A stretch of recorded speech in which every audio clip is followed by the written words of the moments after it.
Halo, gua Gemas, CEO dari Onyx Fragrance.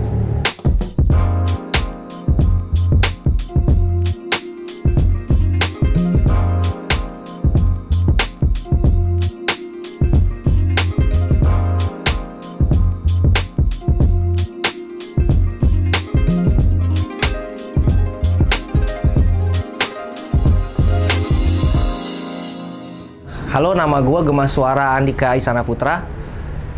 Gue lahir di Jakarta 19 Februari 1992. Jadi udah kepala 3.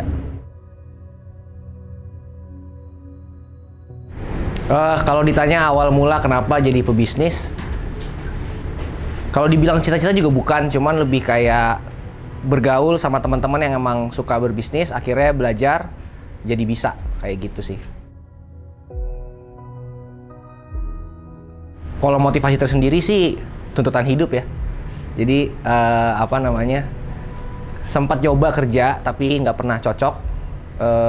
Cuman nggak bertahan cuman hitungan bulan tuh selesai. Akhirnya mutusin buat serius di bisnis.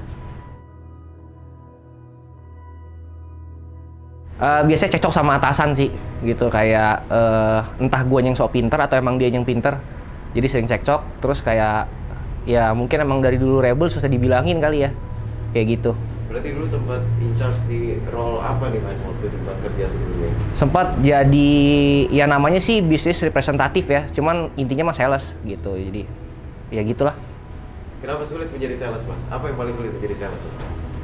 Sebenarnya sales tuh pekerjaan paling capek ya, karena bisa dibilang perusahaan itu neken biar sales itu bisa jualan gitu loh. Kalau sales nggak jualan ya perusahaan nggak akan ada income kayak gitu kan. Jadi sales itu pekerjaan yang mulia sih menurut gue.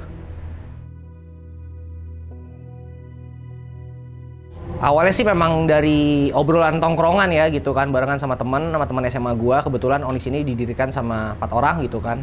Jadi dari obrolan itu kenapa jadi parfum? Ya saat itu sih kita ngelihat, ini kan kita berdiri dari 2019.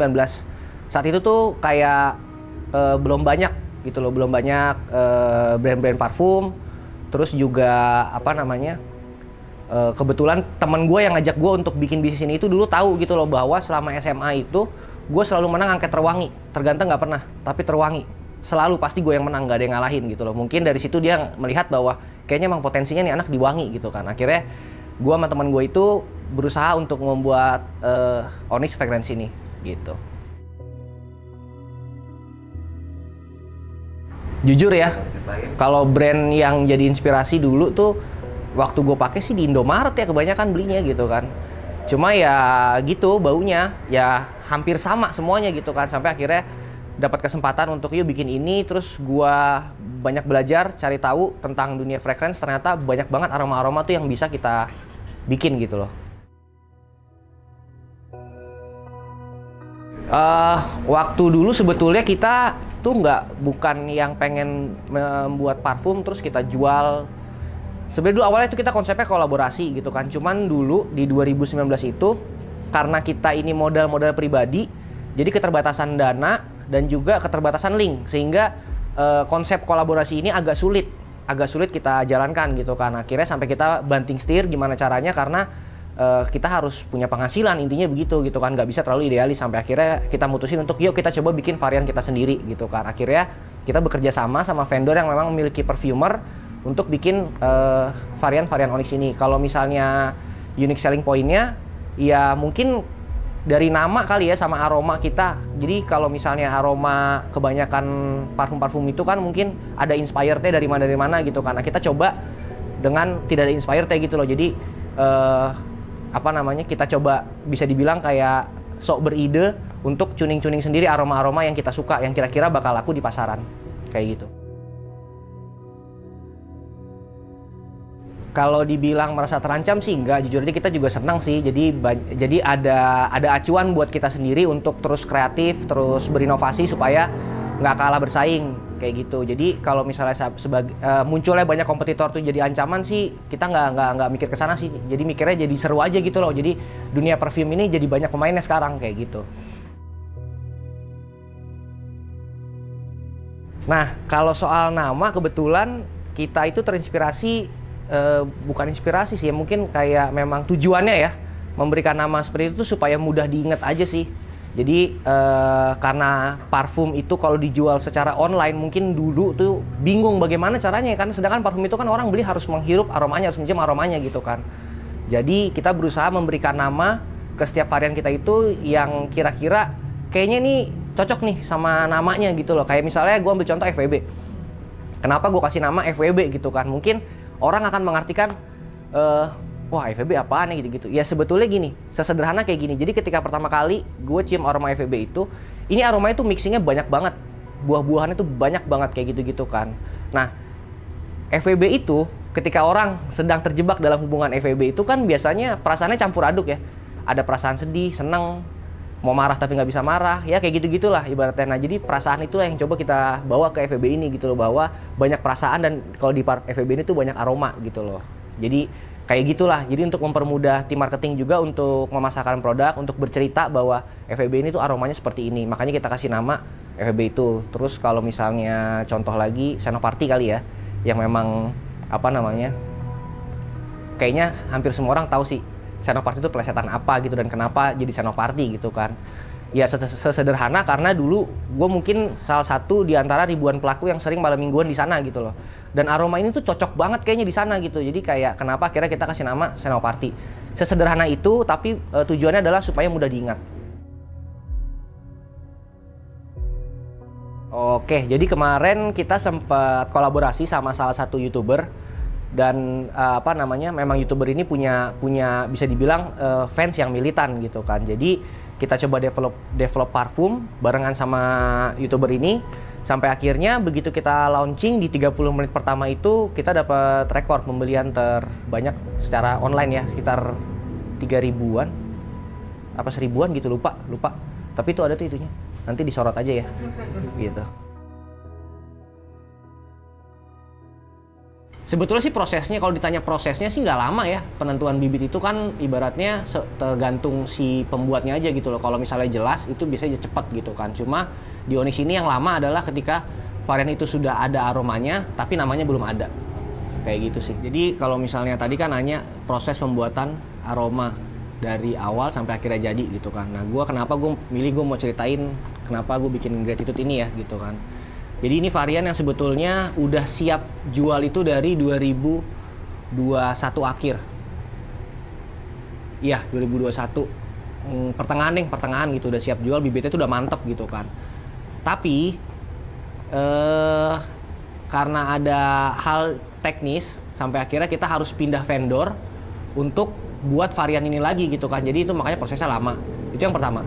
Yang kedua, kenapa akhirnya launchingnya baru setahun setelahnya, itu adalah karena namanya itu baru gue temukan setahun setelahnya gitu loh. Jadi setiap nama varian Onyx itu tuh selalu gue kasih value kan, kayak tadi ada FWB, ada Senoparty gitu kan. Nah itu pun juga Gratitude gitu. Jadi Gratitude itu bisa dibilang singkatan dari Gratitude dan Grateful dan Attitude gitu loh, bahwa rasa syukur dan etika gitu loh. Karena aromanya ini tuh menurut gue sopan banget, aroma paling sopan yang mungkin pernah gue cium ya, yang pernah gue buat, yang pernah Onyx buat gitu kan.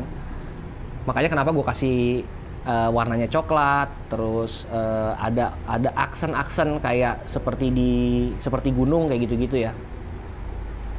Nah ini sampai setahun lebih sih ngeluarinnya. Oke, kalau ke orang tua ya dulu sebetulnya gini, kalau dibilang buktiin ke orang tua, karena dari dulu gua secara akademik itu nggak pernah membanggakan ya gitu kan. Secara akademik tuh gua nggak pernah membanggakan gitu. Sekolah gua tuh yang normal-normal aja, nilainya tuh bisa dibilang cukup-cukup aja gitu kan. Jadi kayak kalau misalnya sedikit gue boleh cerita nih, dulu tuh kalau misalnya lagi abis ambil rapot, kalau adik-adik gue tuh kayak wah anak ayah pinter, nilainya bagus gini gitu kan, ini segala macam. Ketika orang tua gue nggak rapot, gue cuman ngeliat, tutup nih, simpen, selesai gitu. Jadi nggak ada kebanggaan dari dia gitu kan. Dan keluarga, dari urutan keluarga pun juga nggak ada keluarga gue yang pebisnis sebenarnya gitu loh. Jadi jujur aja pas di awal ketika gue mutusin buat di sini, ya lumayan bikin orang tua ragu sih gitu loh, karena orang tua gue rata-rata orang tua gue itu kerja kantoran gitu ya, yang ngejar karir. Sebenarnya nggak ada yang salah ya, nggak ada yang salah dengan dua hal itu gitu loh. Cuma ketika gue berbisnis ini, kalau ditanya sesuai pertanyaan tadi, memang lumayan ragu. Cuman pelan-pelan ketika Onyx sudah mulai bisa menghasilkan gitu kan, ya kan kita juga ngasih sedikit lah ke orang tua. Mungkin dari situ sih awal jadi pembuktian ya, kayak gitu. Bisa dibilang nggak setuju, karena dulu bokap gue pengennya itu gue PNS.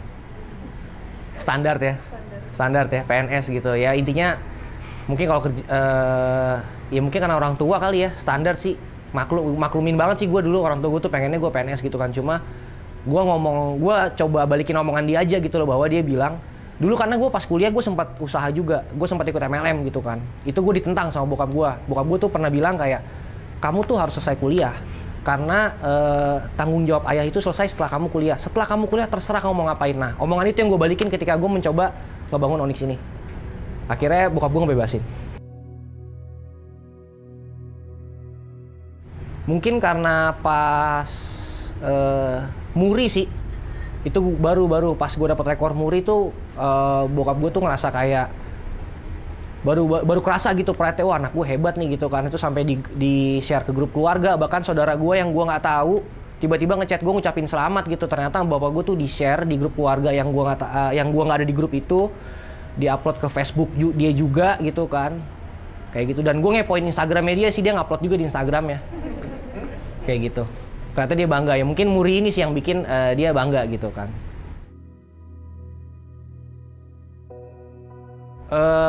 Titik terendah ya sebetulnya bisa ya, kalau sejauh selama gue hidup ini ya mungkin di Onyx ya. Setahun pertama itu berat banget, asli berat banget setahun pertama. Gue inget banget dulu itu gue pernah gajian sebulan itu cuman 300.000. Itu tuh 300.000 itu tuh cuman gue pakai buat ngisi bensin sama beli rokok. Bahkan gue pernah beli Indomie sama telur, itu gue umpetin di bawah kasur rumah gue supaya nggak dimakan sama orang rumah gue, karena kalau makanan itu dimakan gue nggak bisa makan gitu loh. Jadi ngerasain sih titik terendahnya kayak begitu ya, paling ya tapi kalau sekarang sih udah jadi cerita yang ini sih, jadi ceritanya tuh kayak ya seru sih gitu. Tapi dulu sih kayaknya itu titik terendah gue deh, bahkan sampai gue harus minjem duit sama adik gue kayak gitu kan, buat nambahin operasional gue supaya gue bisa datang ke kantor kayak gitu-gitu sih. Itu mungkin salah satu titik terendah gue ya, karena kan bener-bener ketika gue pas jalan awal pertama Onyx ini, jujur aja tabungan gue nggak sebanyak itu untuk nge-backup hidup gue selama proses pembangunan ini gitu kan. Lama-lama habis ya, titik terendahnya mungkin di situ kali, di saat Onyx setahun pertama itu belum bisa menghasilkan apa-apa. Bahkan gue pernah gajian cuma 300.000, ya itu beli telur, beli Indomie itu gue umpetin supaya nggak dimakan sama orang rumah. Jadi kalau misalnya gue lagi lapar, ya itu gue masak. Bahkan kadang tuh gue ngakalinnya, kalau gue lapar nih, gue pengen ke rumah teman gue yang udah nikah. Biasanya gue main ke rumahnya dengan alasan, gue kangen sama lu deh gitu kan, bini lu masak apa hari ini gitu-gitulah. Ya mungkin itu sih titik terendah kali ya, kayak gitu. Cuman itu jadi enjoy sih. Oke, ya mungkin ini lebih ke sharing kali ya, bukan lebih kayak apa-apa ya. Ini sharing aja gitu ya, buat teman-teman yang mungkin baru mau mulai menjalankan bisnisnya. Ya sebetulnya ini kata-kata yang mungkin bakal kalian denger dimanapun ya. Semangat sih sebenarnya, semangat, terus harus cinta sama apa yang dikerjain supaya apapun kesulitan yang dihadapi itu tetap happy gitu loh. Kayak cerita gue tadi aja gitu loh, di zaman gue susah gaji cuma 300.000, gue beli Indomie itu gue umpetin di bawah kasur, terus gue sampai numpang makan di rumah teman gue yang udah berkeluarga. Saat gue di posisi itu gue happy aja. Berasa sedihnya tuh ketika gue cerita ke temen gue, baru temen gue bilang, anjing sedih banget hidup lo gitu. Oh ternyata itu sedih ya gitu. Tapi saat itu karena gue suka sama apa yang gue kerjain, gue happy aja. Jadi berusaha. Oh sama satu lagi mungkin ya, banyak bersyukur sih. Banyak bersyukur karena terkadang rezeki itu, ini pengalaman pribadi gue aja, rezeki itu nggak semuanya bentuknya uang sih. Kadang di lingkungan yang support sama kita aja itu juga rezeki gitu kan. Terus kesempatan-kesempatan yang muncul segala macam. Jadi jangan berpikir bahwa rezeki itu hanya uang gitu loh. Rezeki itu banyak kok bentuknya gitu kan. Jadi harus banyak bersyukur sama punya sikap yang baik sih sama semua orang ya. Jangan jangan mentang-mentang lu gimana, terus lu gimana ke orang lain. Ini saran aja sih gitu, kayak gitu.